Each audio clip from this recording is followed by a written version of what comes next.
जिले की सबसे बड़ी अधिकारी डी माफिया एक सुबह साधारण कपड़े पहनकर बिना किसी सरकारी चमक दमक के सब्जी खरीदने बाजार पहुंच गई।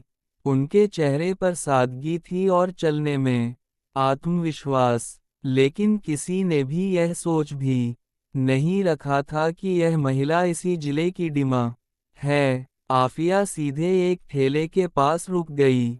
वहां एक लगभग 30 साल की सब्जी बेचने वाली महिला सब्जियां बेच रही थी। आफिया मुस्कुराते हुए उससे सब्जियों के दाम पूछ रही थी। तभी अचानक एक छोटा लड़का दौड़ता हुआ आया और उस महिला से गले लगाते हुए बोला, माँ, मुझे स्कूल छोड़ दो, देर हो रही है वरना टीचर दंड। बोला, बाबू, थोड़ा इंतजार कर, मैं इन्हें सब्जी देता हूँ, फिर तुझे छोड़कर आता हूँ। लड़का जिद करके बोला, नहीं माँ, अभी चलते हैं, प्लीज, बहुत देर हो गई है। यह देखकर डिमा माफिया का दिल पिघल गया। उन्होंने हंसते हुए कहा, आप बच्चे को स्कूल छोड़ आइए, मैं आपका दुकान संभालता हूँ।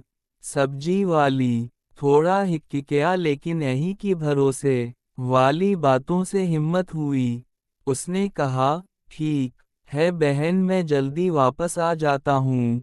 फिर वह अपने बेटे को लेकर स्कूल की तरफ चल पड़ी।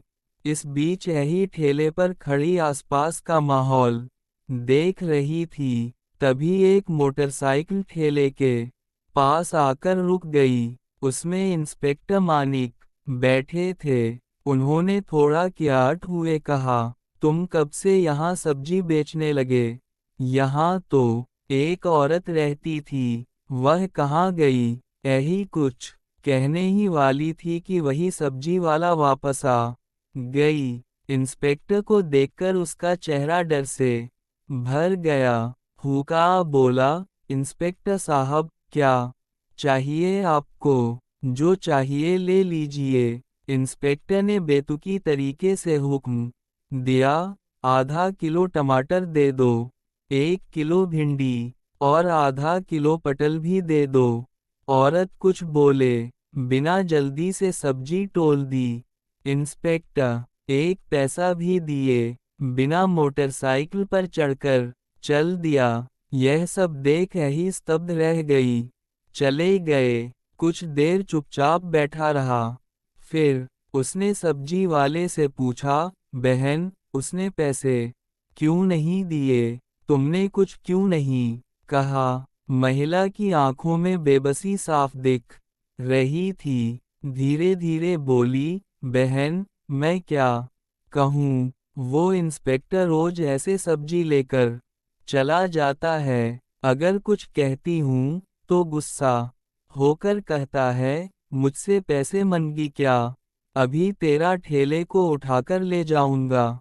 मुझे डर लगता है, अगर ठेला चला गया तो घर कैसे चलेगा? मेरे बच्चे क्या खाएंगे? इसलिए चुपचाप पैसे दे देती हूँ। यह सुनकर आफिया का रंग उड़ गया। वह अंदर से कांप उठी।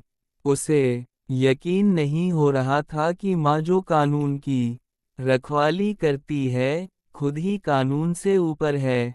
मजाक उड़ाया जा रहा था। गंभीर आवाज में उन्होंने कहा, बहन, अब से ऐसा नहीं होगा। मैं अब तुम्हारे साथ हूँ। न्याय दिलाना मेरा फर्ज है। तुम एक काम करो, मेरा नंबर ले लो। कल जब तुम ठेला अलगोगी तब मैं वहाँ रहूंगा। तुम्हारे बजाय तुम घर आराम करो। बाकी मैं देख लूंगा कि वह इंस्ट्रक्टर पैसे देता है या नहीं। और अगर नहीं देता तो मैं उसे कानून की ताकत दिखाऊंगा। महिला की आंखों में आंसू थे, लेकिन पहली बार उसके अंदर सुकून और उम्मीद की किरण भी चमकी। अगले सुबह ही एक गांव की महिला बनकर गई। ना कोई मेकअप, ना कोई पहचान। सामान्य साड़ी पहनी थी और सिर पर ओढ़नी रखी थी। ठेले के पास आकर खड़े हो गए। ठेले पर बहुत सारी सब्जियां सजी हुई थी।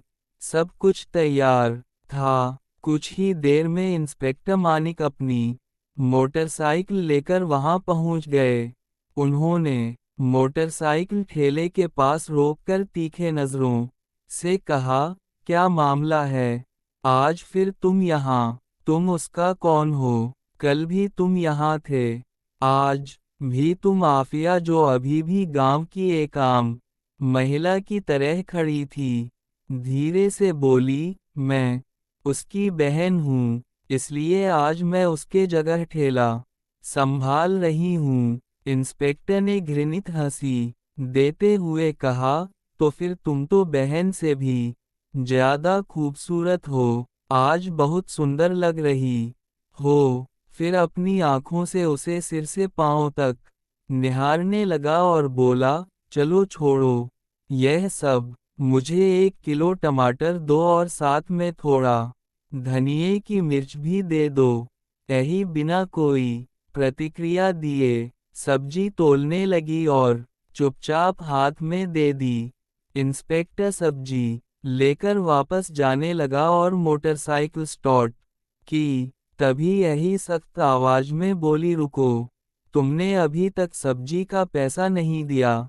पैसा दो, ऐसे नहीं चलेगा। इंस्पेक्टर नाराज होकर बोले, किस पैसे की बात कर रहे हो? मैं तो रोज फ्री लेता हूँ तुम्हारी बहन से। पूछो, वो कुछ नहीं कहती और तुम मेरे सामने ज्यादा बात मत करो। फिर वह जाने लगे तभी यही तेजी से बोली, आप मेरे बहन से जैसे सब्जी लिए हैं वैसे निकने मुझसे नहीं ली। हमें भी सब्जी के पैसे देने पड़ते हैं। हमें भी खर्चा करके करके सब्जी लानी पड़ती है, और अगर एक दिन भी सब्जी नहीं बिकी तो हमारे घर में चूल्हा नहीं अलग। आपके जैसे लोग मुफ्त में सब्जी लेकर हमारे पेट पर लात मारते हैं। यह सुनते ही इंस्पेक्टर का चेहरा गर्व से लाल हो गया। वह गुस्से में आकर यही के गाल पर जोरदार थप्पड़ मारा। यही लड़खड़ा गई लेकिन खुद को संभाल लिया।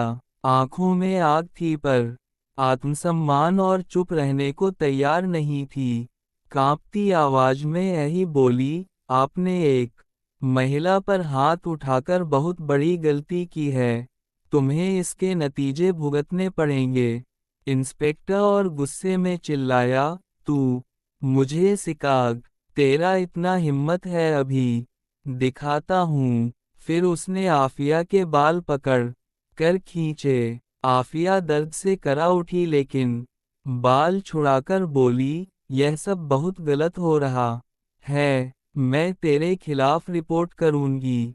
तुझे सब्जियों के पैसे देने ही होंगे। लेकिन इंस्पेक्टर अपनी पद की ताकत में मडडोस था। बोला, रिपोर्ट कर, अगर तेरे में इतना हिम्मत है तो तू एक सब्जी विक्रेता है और मैं इस थाने का इंस्पेक्टर। मैं तुझे यहीं से खरीद सकता हूँ। ज्यादा बोला तो उल्टा तुझे जेल में डाल धांग। यह कहकर वह मोटरसाइकिल पर चढ़ गया और स्टार्ट करके चला गया। आफिया पहले तो कांप रही थी, फिर भी उसने खुद को संभाला। उसने पूछा कि यह इंस्पेक्टर कितना नीचे जा सकता है। कुछ देर ठेले के पास बैठने के बाद उसने सब्जी वाले को फोन किया और कहा, अब तुम ठेले पर आओ। सब्जी वाली आते ही आफिया चुपचाप वहां से निकल गई। घर जाकर उसने अपने कपड़े बदले और पीले रंग का सलवार सूट पहनकर एक आम औरत की तरह थाने पहुंची।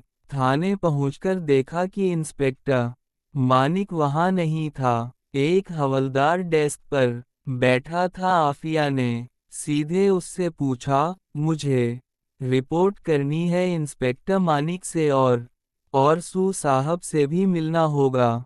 आमिल्डा ने जवाब दिया, इंस्पेक्टर साहब कुछ काम से घर गए हैं और सू साहब फील्ड विजिट पर बाहर गए हैं। आप चाहे तो थोड़ी देर बैठिए।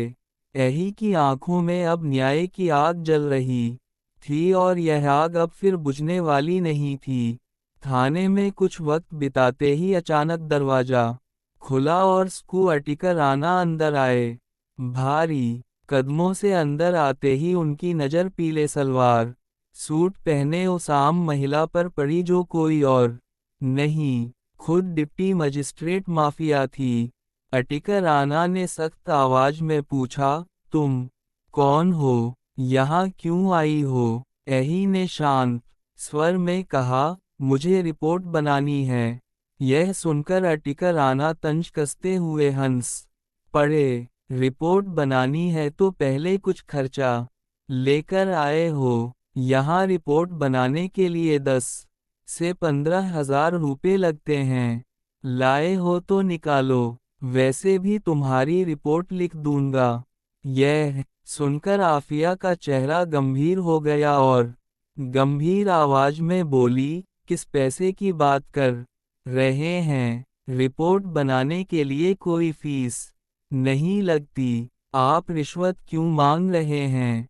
अटिकर राणा हंसते हुए बोले, किसने कहा तुम्हारी रिपोर्ट मुफ्त बनेगी? यहाँ जो भी आता है अपनी मर्जी से पैसे देता है और नहीं दिया तो उसकी रिपोर्ट नहीं बनती। अब तुम्हारी मर्जी। आफिया ने गहरी सांस ली। बोली, ठीक है, यह लो 10 रुपए, अब रिपोर्ट लिखो। पैसे लेकर अटिकर राणा ने पूछा, किसके खिलाफ रिपोर्ट है? आफिया गंभीर होकर बोली, इंस्पेक्टर मानिक के खिलाफ। उन्होंने एक सब्जी बेचने वाली औरत के साथ बदतमीजी की है। रोज वो उसकी ठेली से बिना पैसे सब्जियां ले जाते हैं और जब मैंने विरोध किया तो उन्होंने मुझ पर हाथ उठाया। मैं इसके खिलाफ सख्त कानूनी कार्रवाई चाहती हूँ। अटिकर राणा का चेहरा मुरझा गया। उनके चेहरे पर डर साफ दिख रहा था। घबराते हुए बोले, वह तो हमारे थाना के सीनियर इंस्पेक्टर हैं, और वैसे भी अगर कोई फ्री में चीज़ देता है तो उसमें क्या बुरा है? हम पुलिस थोड़ा ऐसे ही हैं। आफिया अब सब कुछ समझ चुकी थी कि यह सिस्टम अंदर से ही सड़ा हुआ है। यह लोग सिर्फ यूनिफॉर्म नहीं पहनते, गरीबों की बेबसी का व्यापार करते हैं। वह कुछ बोले बिना चुपचाप थाने से बाहर निकल गई, लेकिन उसकी आंखों में अब आग जल रही थी। अगले दिन सुबह डी माफिया यूनिफॉर्म पहनकर